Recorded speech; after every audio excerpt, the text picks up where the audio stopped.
전도를 위한 편지 4번.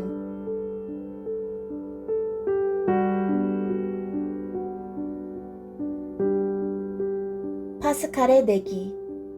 하나님은 존재하는가, 존재하지 않는가? 확률은 어느 쪽일까요?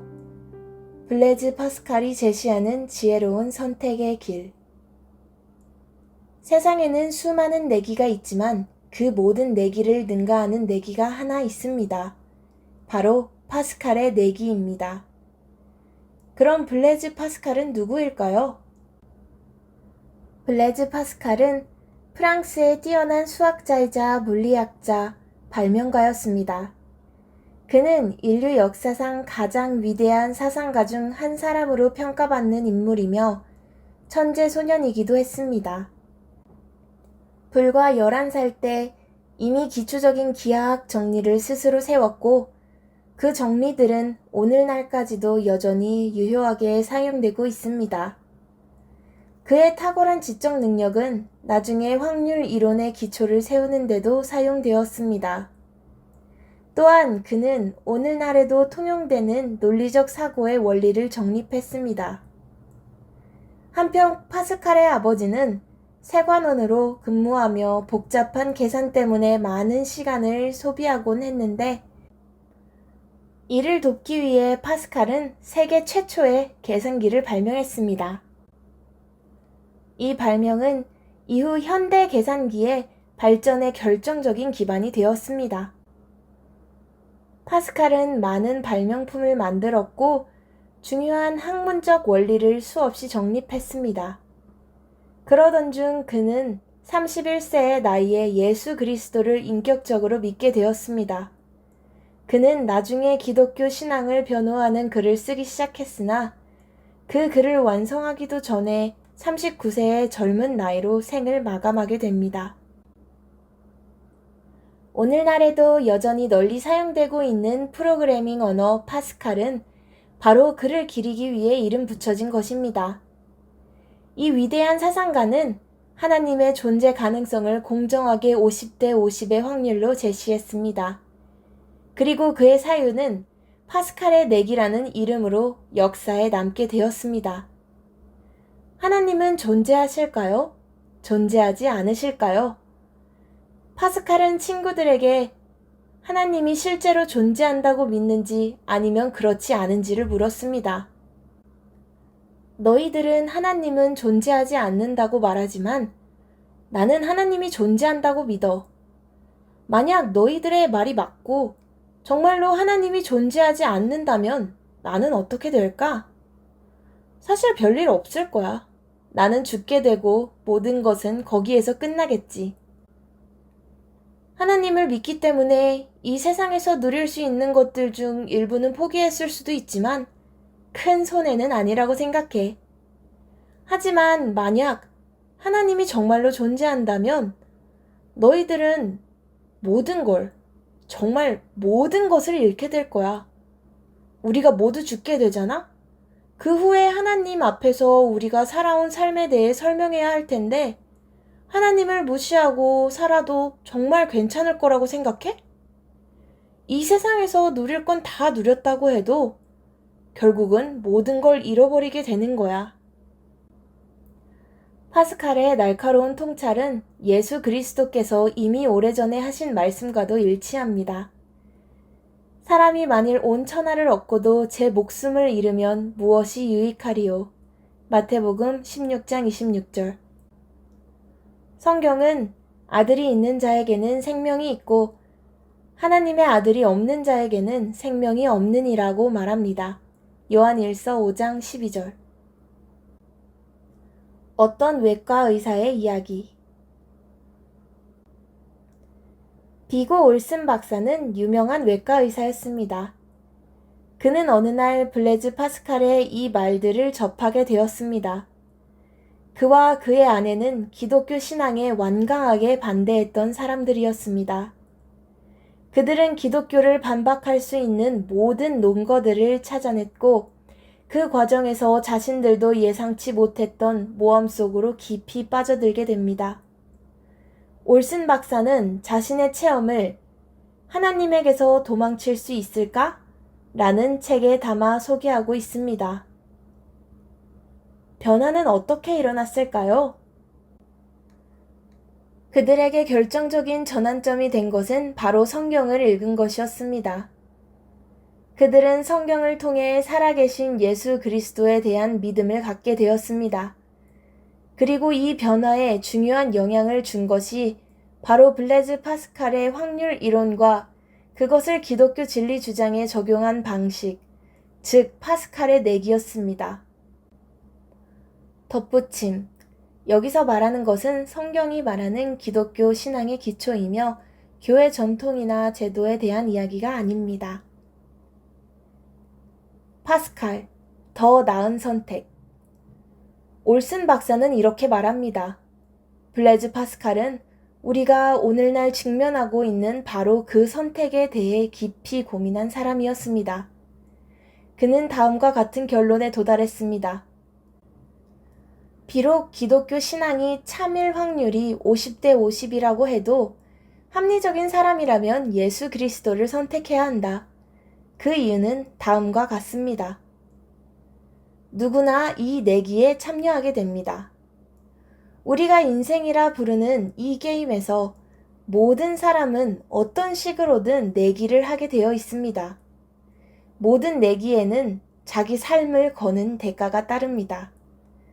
사람은 자신의 삶 전체를 기독교 신앙이 참되다는 주장에 걸거나 기독교 신앙은 참이 아니다는 주장에 걸어야 합니다. 그리고 만약 누군가 이 내기를 의식적으로 하지 않는다 해도 그는 이미 기독교가 참이 아닐 수도 있다는 쪽에 자신의 삶을 걸고 있는 셈입니다. 첫 번째 가능성. 한 사람이 성경에 근거한 기독교 신앙을 선택했다고 가정해 봅시다. 만약 그가 맞다면 그는 모든 것을 얻게 됩니다. 만약 그가 틀렸다면 그는 잃을 것이 없습니다. 두 번째 가능성. 이번에는 한 사람이 기독교 신앙을 거부하기로 결정했다고 가정해 봅시다. 그가 맞았다면 그는 얻은 것이 없습니다. 하지만 그가 틀렸다면 그는 모든 것을 잃는 것입니다. 더 생각해 볼 점들. 올슨 박사는 자신의 경험을 이렇게 고백합니다. 나는 과거에 열렬한 도박가였기 때문에 파스칼의 이 논리를 아주 쉽게 받아들일 수 있었습니다. 그래서 아내에게 말했습니다. 파스칼의 논리는 기독교 신앙이 참일 확률이 50대 50이라는 가정 위에 세워져 있어. 그런데 파스칼은 기독교 진리의 수많은 증거들을 고려하지 않았어. 그러나 나중에 그들은 깨닫게 됩니다. 파스칼 역시 증거를 찾는 것이 중요하다고 말했음을 알게 된 것이죠. 저는 전도지 후반부에서 이 증거에 대해 간단히 언급할 예정입니다. 어느 쪽이 옳은지에 대한 증거들은 우리가 가장 좋은 선택, 즉 올바른 결정을 내리는 데 큰 도움이 될 수 있습니다. 확률 이론의 기본 원칙은 우리에게 이렇게 말해줍니다. 진리를 찾기 위해 수고하는 것은 그만한 가치가 있으며 그 노력은 반드시 풍성한 보상을 얻게 될 것이라고요. 올슨 박사는 이어서 이렇게 말합니다. 그 시기 동안 나는 믿음에 대한 한 가지 분명한 깨달음을 얻게 되었습니다. 나는 수많은 사람들이 자신을 기독교인이라 부르지만 실제로는 진정한 그리스도인이 아니며 그들의 믿음은 무뎌지고 병들어 있다는 사실을 보게 되었습니다. 그리고 그는 아내에게 이런 비유를 들려줍니다. 두 명의 환자가 똑같이 치명적인 병에 걸렸어. 두 사람 모두 나를 훌륭한 의사라고 믿고 있어.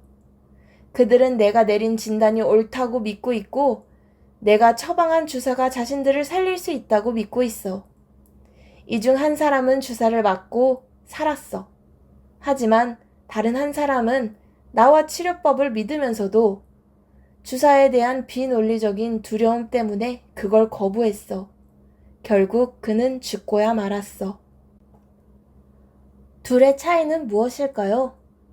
두 환자 모두 믿음을 가지고 있었습니다. 두 사람 모두 약의 효능을 믿었습니다. 하지만 믿음이 실제로 행동으로 이어지지 않고 진짜로 받아들이지 않는다면 그 믿음은 충분하지 않습니다. 우리가 무엇을 얻을 수 있는지 생각해 볼까요? 아무 공로 없이 오직 은혜로 우리의 죄가 용서받는 것, 하나님과의 사랑에 기반한 관계, 삶의 목적과 소망이 달라지는 변화된 새로운 인생, 삶을 이끌어가는 내면의 새로운 힘, 완전히 새로운 차원의 영원한 행복한 생명. 우리는 결코 영원히 사라지는 존재가 아닙니다. 성경에 따르면 끝없는 지옥 형벌은 없습니다.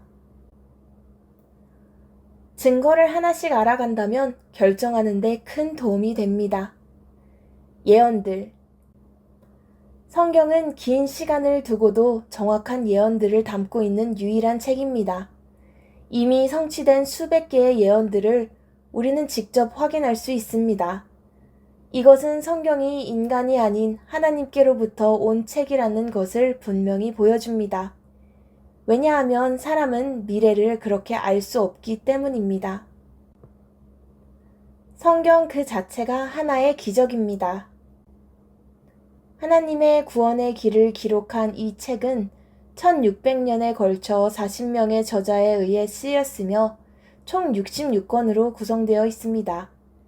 그럼에도 그 모든 내용이 놀랍도록 모두 서로 일치합니다. 이것이 바로 기적입니다. 고고하게 발견들. 수많은 발굴이 풍부한 역사적 사실들을 밝혀냈습니다. 고고학은 성경의 신뢰성을 인정합니다. 삶의 변화. 모든 사람은 자신의 삶 속에서 하나님의 능력을 경험할 수 있습니다. 자신의 죄가 용서받았다는 확신을 가질 수 있고 자신도 부활과 영원한 생명을 얻게 될 것임을 확신할 수 있습니다. 그리고 누구든지 그리스도를 통해 의미 있고 가치 있는 삶을 살아갈 수 있습니다. 감정적으로 결정하는 것이 아니라 이 모든 증거들의 무게를 잘 저울질 해보는 것, 그것이 더 좋은 길이라 저는 생각합니다. 성경을 알아가는 길, 성경 읽기. 무엇보다 중요한 것은 성경을 직접 읽으며 익숙해지는 것입니다. 저는 먼저 신약 성경부터 읽기를 권합니다. 신약은 우리 시대에 더 가깝고 특히 예수님의 삶을 생생하게 보여주기 때문입니다. 그 후에 구약 성경을 읽는 것이 좋습니다. 성경을 읽을 때에는 언제나 기도하는 마음으로 하나님께 이해할 수 있는 마음을 주시도록 구하며 읽는 것이 중요합니다.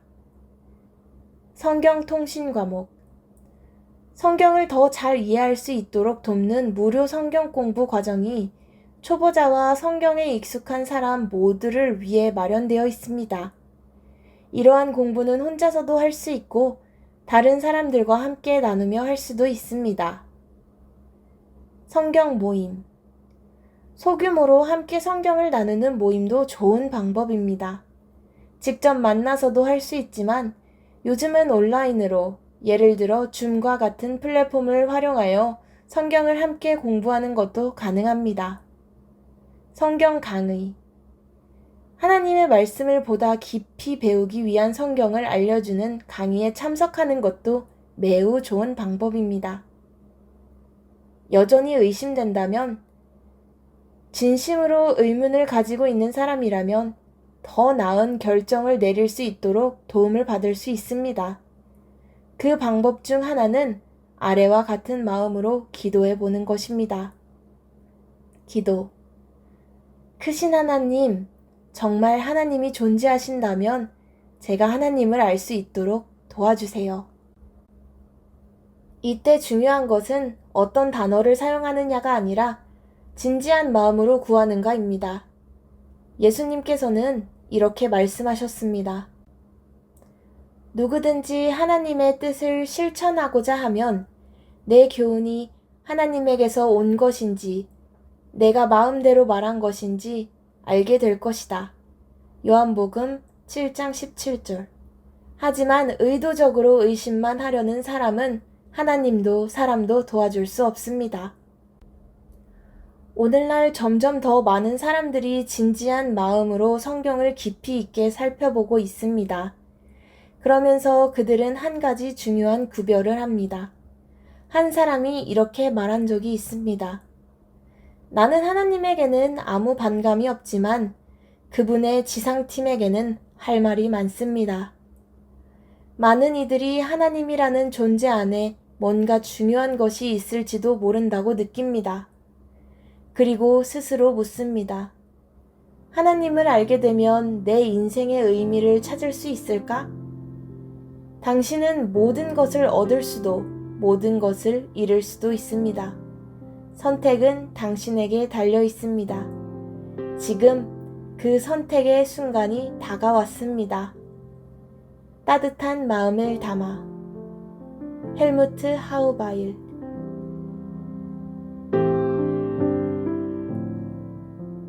복음을 전하는 편지 4번. 파스칼의 내기. 하나님은 존재하는가? 존재하지 않는가?